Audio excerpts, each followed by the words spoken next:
I'm going to show you how you can take your vocals from sounding like this, they're recorded on an inexpensive mic chain in a completely untreated acoustic nightmare of a room, to sound like this, that are recorded on a $25,000 vocal chain in a perfectly treated room, without spending any extra money. After this video, you'll have no excuse for bad, roomy, or muffled vocals.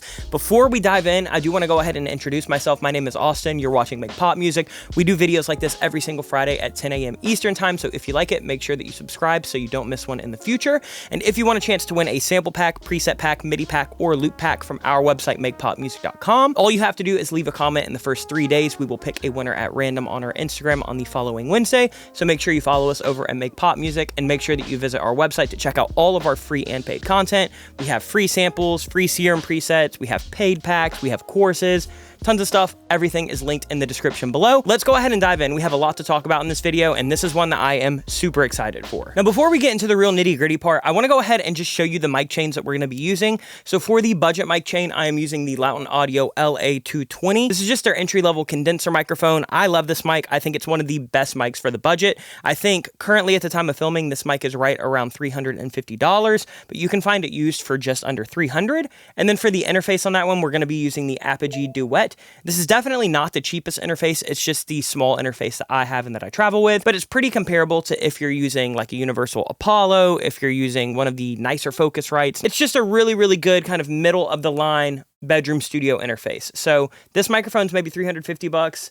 This is maybe 600 bucks if you can get them used. So we'll say under $1,000 for that. And we're going to be comparing that to the final vocal chain that is a Sony C800G going into a Rupert Neve Designs Newton channel strip, going into an AudioScape 1176 Rev D, going into an AudioScape Opto compressor, and then going into my RME UFX2. So the whole chain is like close to $25,000. So this video is primarily going to focus on getting a really dry, centered sound. I get a lot of comments of people saying, even with, you know, my dry vocal, it doesn't sound nearly as clear as yours. And I think that one of the main issues is people are recording in untreated environments. I have the privilege of recording in this music studio that's perfectly treated, but if you're in a bedroom, if you're in a living room, if you're in a bathroom, that is not going to be perfect. And I'm going to show you in these examples how different it sounds depending on your environment. So this video is really going to focus on kind of getting that vocal to be a little bit more dry and focused and centered.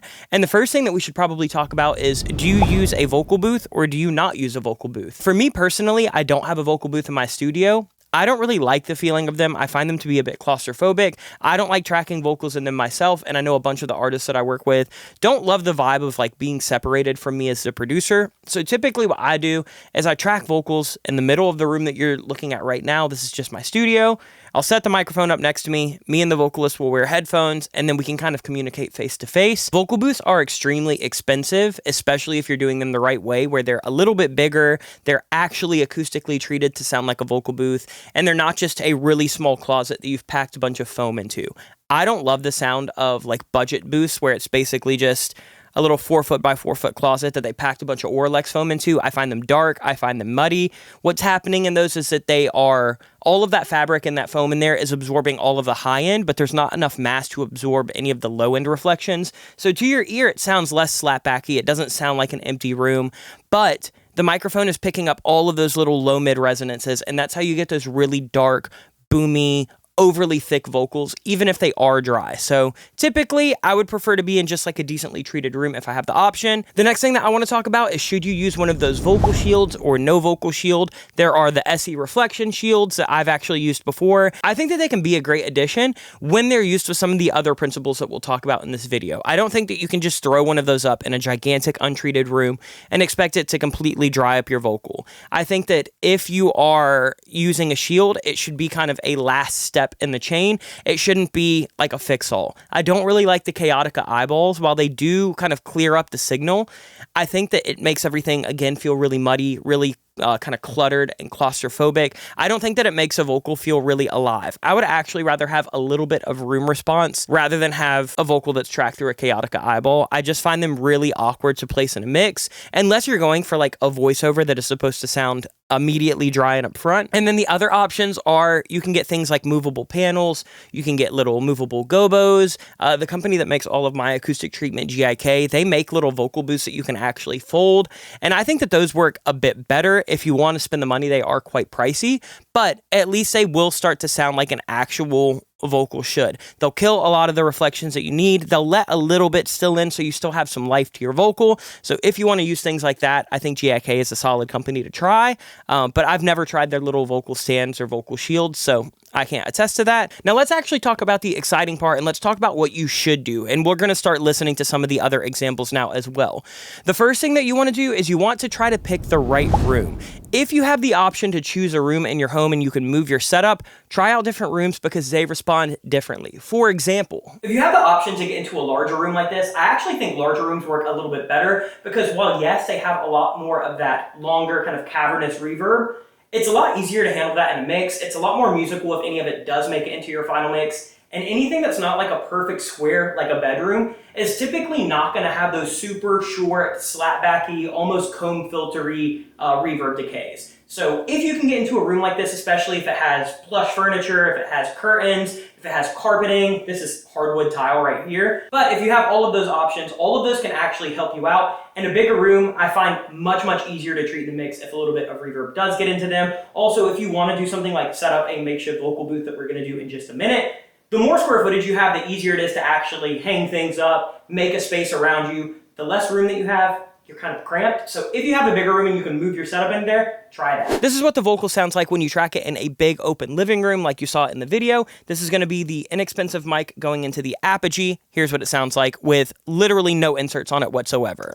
This is a vocal test to show you examples of a perfect room and a few you can handle.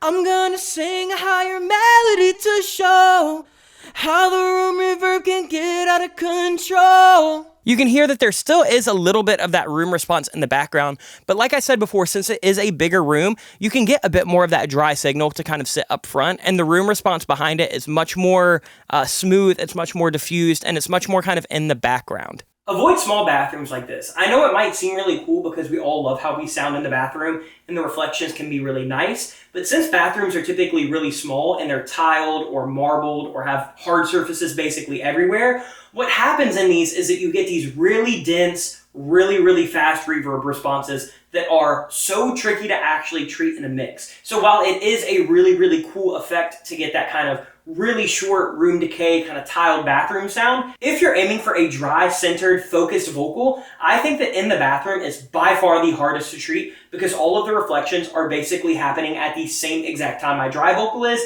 and there's not much you can do in vocal prep or RX or gating or automating that is really going to actually tighten that vocal up like you want it to be. Here's an example of the bathroom vocal. Just listen to how different it sounds compared to the living room. Listen to how short the reflections are and imagine how hard they would be to get rid of in a mix. This is a vocal test to show you examples of a perfect room and a few you can handle.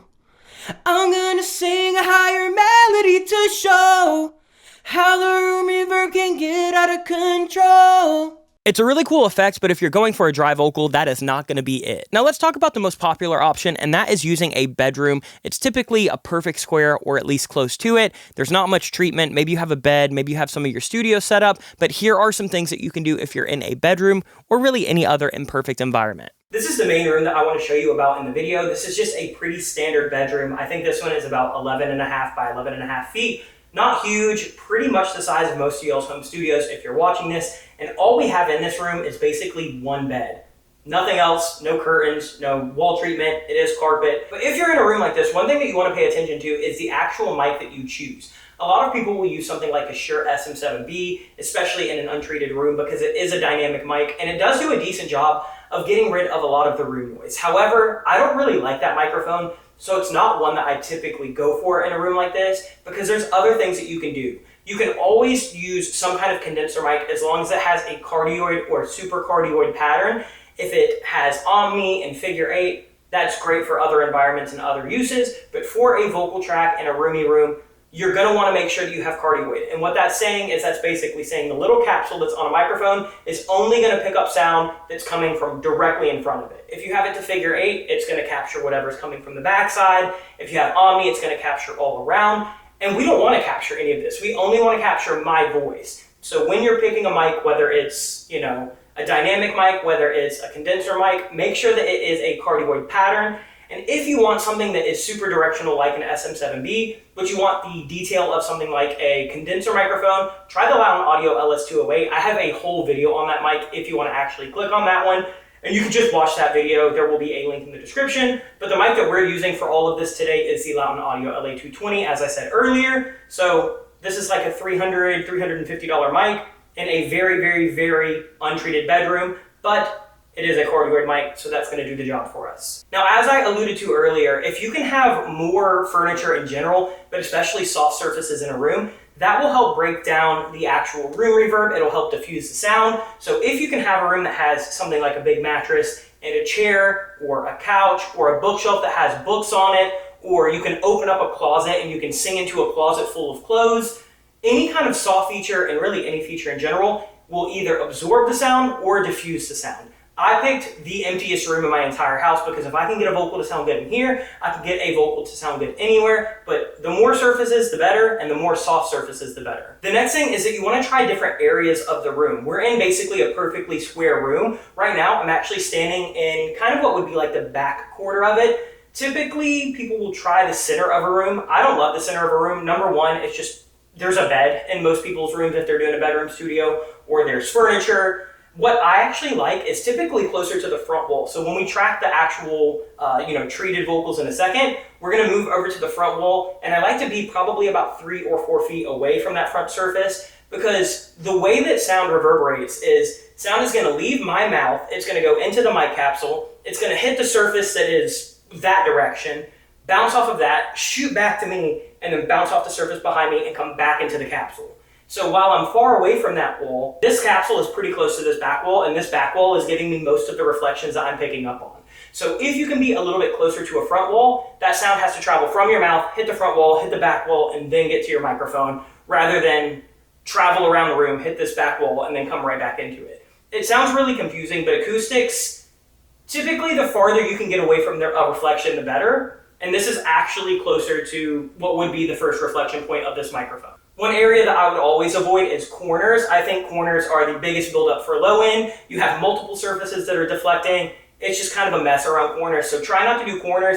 Either try the front third of a room or the back third of the room and just go from there. Use your ears, try different spots, see what works the best. And the last little tip that I want to talk about before we actually set up a little portable booth and try to kill some of this room noise is mic technique, and the distance from the microphone is huge when you're in a roomy room. So if you're trying to get a really, really usable source, stand as close to the microphone as you can. Yes, you can pull off when you have your really, really big notes. However, the closer you can get to a mic, the more consistent source you're gonna get, especially in a really reverberant room. Now let's do the most exciting part of this video. I'm gonna add dampening into this room. I'm gonna rearrange some furniture, and I'm gonna make a pretty makeshift vocal booth to see if we can take a pretty standard square bedroom and make it completely usable for a studio recording. So what we're gonna do is we're gonna flip the mattress up on the wall. I'm gonna go ahead and hang sheets and hang comforters behind me, over my head. I'm gonna wall one wall in. I will cut to a time lapse of me setting all of that up.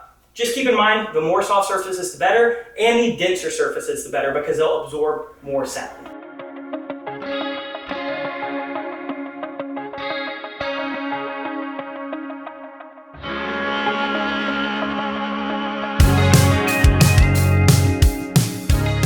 Now, before I show you the treated bedroom where we actually set the mattress up, we hung the blanket over it, and we put the microphone inside that little makeshift booth, here's what a bedroom sounds like untreated. This is a vocal test to show you examples of a perfect room and a few you can handle. I'm gonna sing a higher melody to show how the room reverb can get out of control.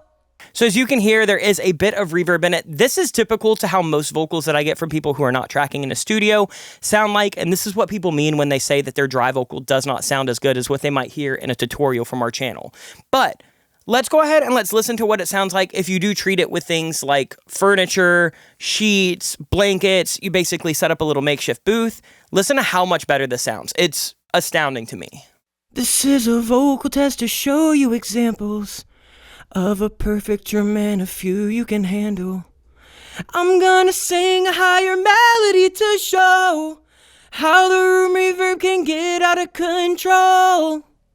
It literally sounds a little bit louder on the soft parts and a little bit quieter on the loud parts because there's not room reflections that are coming in to make these loud parts feel extra loud. They're not adding noise. And then the soft parts, you can get even closer to the microphone. You can boost the microphone a little bit. These were all recorded at the exact same level, but the perceived volume difference is wild.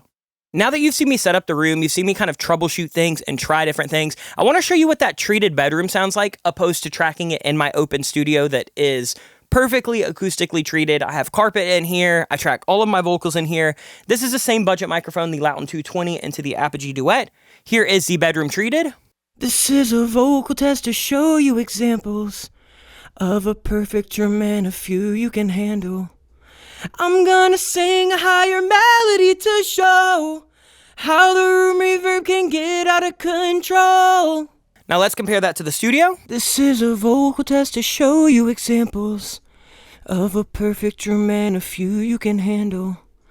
I'm gonna sing a higher melody to show how the room reverb can get out of control. They're pretty similar. Let's go back and forth real quick. This is a vocal test to show you examples of a perfect drum and a few you can handle. I'm gonna sing a higher melody to show how the room reverb can get out of control. So we've basically replicated $10,000 worth of acoustic treatment with a simple mattress and a simple blanket, comforter, whatever you want to call it. But to take it a step farther, I do want to compare that to something like a really expensive studio chain. That's what we did in the intro of the video. I don't want to clickbait you, but before we do that, I do want to A/B all of the different environments so you can see how much better we got this budget set up to sound. Just with simple mic placement, deadening a room, having good mic technique. So we're going to start with living room and we're going to work all the way to the studio. This is a vocal test to show you examples of a perfect drum and a few you can handle. I'm gonna sing a higher melody to show how the room reverb can get out of control. This is a vocal test to show you examples of a perfect drum and a few you can handle. I'm gonna sing a higher melody to show how the room reverb can get out of control. This is a vocal test to show you examples of a perfect drum and a few you can handle. I'm gonna sing a higher melody to show how the room reverb can get out of control. This is a vocal test to show you examples of a perfect drum and a few you can handle. I'm gonna sing a higher melody to show how the room reverb can get out of control. This is a vocal test to show you examples of a perfect drum and a few you can handle. I'm gonna sing a higher melody to show how the room reverb can get out of control. Night and day differences between all of the different environments, and a night and day difference between the bedroom being treated and untreated. Now, let's compare this, what's less than $1,000 total vocal chain, to my pride and joy, my Sony C800 going through everything. Here's what that sounds like with no plugins, but it does have compression, it does have some EQ, and it does have a little bit of that saturation from outboard gear. This is a vocal test to show you examples of a perfect drum and a few you can handle. I'm gonna sing a higher melody to show how the room reverb can get out of control. So you can hear the mic is a bit brighter. The low mids are definitely more controlled opposed to this budget mic. So let me show you how I would kind of imitate a super high-end mic if I am using a budget option. Because when you have a really clean source, it doesn't have room reflections, it doesn't have a lot of room noise, AC noise, you can be a bit more liberal with things like EQ, saturation, compression, because you're not going to be boosting all of those bad things that you don't want. That's why it is so important to get a clear, centered, upfront vocal, because you have so much more flexibility. I can always add room later, much easier than I can take room away with things like RX, Vocal Prep. Any of those other plugins, they're great when you need them in a pinch, but do not rely on them. So let's take a look at what we're going to do to this budget vocal to get it to sound kind of similar to our C800. The first thing that I'm going to do is I'm going to emulate a preamp, since I am running into the Rupert Neve Newton. Technically, that's not like a 1073 style preamp, but since that mic this mic, the loud one, is so much cleaner. I'm okay with kind of getting that grittiness that a 1073 will give me, especially because the Sony C800 does have some really upfront high mids. So we're basically just loading that. We're not setting any settings on the EQ, literally just letting that happen. This is a vocal test to show you examples of a perfect drum and a few you can handle. Kind of rolls off some of that low mid that we don't need so much of. So we're emulating a preamp. Next, I'm doing what kind of looks like a pretty wild EQ, but nothing's more than like 3 dB. We're really just controlling these low mids, controlling this dip right around here. The Sony C800 has a really kind of significant dip between 4 and 5K, and that's how you can get that mic to sound so bright without being extremely sibilant. So once we pop this EQ on, this is a vocal test to show you examples of a perfect drum and a few you can handle. Really controlling those low mids. Next, we're going to imitate my 1176. I technically don't have a blue stripe. I have a Rev D, which is just the black one. But for some reason, I cannot find my Universal Audio one, or maybe they don't make one. I don't know. I always just use their blue stripe. It's great. It's going to boost those mids. And I've matched my attack, my release, and my ratio very, very similar to my outboard gear. And then the last thing is we're going to imitate my Opto compressor with the LA2A. We're going to kind of get around the same gain reduction that we would if I was singing into it. This is a vocal test to show you examples of a perfect drum and a few you can handle. I'm gonna sing a higher melody to show how the room reverb can get out of control. And now if we compare that final chain with the Sony C800 chain, here's the budget. This is a vocal test to show you examples. Versus the expensive. This is a vocal test to show you examples. Back to budget. Of a perfect drum and a few you can handle. Back to expensive. Of a perfect drum and a few you can handle. Expensive. I'm gonna sing a higher melody to show. We're gonna go to the budget. I'm gonna sing a higher melody to show budget. How the room reverb can get out of control. So it still is not going to perfectly imitate the tightness of like a C800, because a C800 just has tube magic happening in it, where it adds a little bit of its own natural compression. I am using analog compressors that have their own tone, but we got a really, really similar sounding vocal just by using something like a Loudon Audio LA220, an Apogee Duet, putting up some blankets, putting in a little bit of effort, and kind of troubleshooting. So hopefully this video will help you kind of figure out how to get your vocals a little bit more dry, a little bit more upfront, a little bit more punchy, because room issues can be easily fixed. They just take a little bit of effort. But that's going to do it for this video. I'll see you guys soon with more videos like this. If you like it, make sure that you like, comment, and subscribe. Leave a comment within the first 3 days if you want a chance to win a sample pack, preset pack, MIDI pack, or loop pack from our website, makepopmusic.com. Go support us over there. Shopping our website is the best way to support our channel and make sure that you get videos like this every single week. So go show us some love. Other than that, I'll see you next Friday. Much love. Peace.